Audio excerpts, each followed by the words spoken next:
let me jump right into the questions here.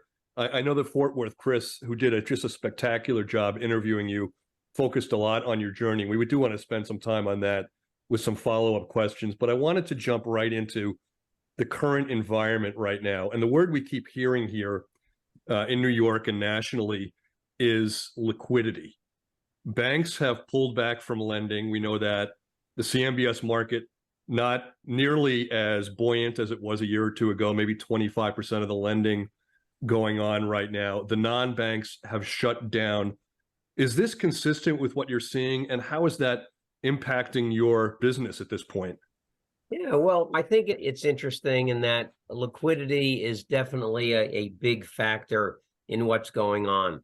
But as bad as it is, everything we look at from a numbers perspective is all relative, right? So I look at what's happening so far this year. If we look at sales over $500,000, there were 261 transactions in Manhattan in the first half of the year. So we're on pace for 522. That'll be down only 19.8% from last year's 651 properties sold. Dollar volume took it on the chin a little bit more, 7.9 billion in the first half. So we're on pace for 15.8 billion for the year. That'll be down about 34% from 2022. So those numbers don't sound so bad. But if we compare them to peak levels, we see that the peak in terms of number of transactions, number of properties sold in Manhattan in 2012 was an all-time record of 1,196 sales.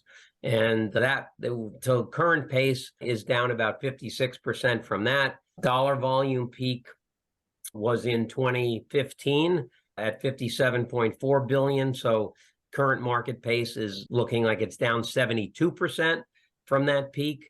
So the numbers themselves are not that meaningful without relative perspective. But I will tell you that if the market does achieve 522 sales this year, that's a turnover ratio of 1.89% of the 27,649 buildings that exist south of 96th Street.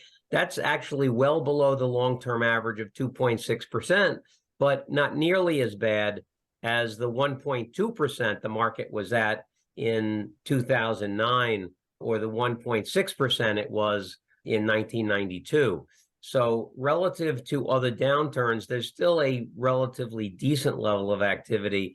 I think that where you're seeing that, if we disaggregate it into the over $50 million market and the under $50 million market, you will see a tremendous difference in the over $50 billion market. And I don't have those stats yet, but I should have them shortly. But there, the liquidity plays a much bigger role, because when you're in the $10 to $20 million transaction range, under $20 million, a lot of those transactions are done on an all equity basis.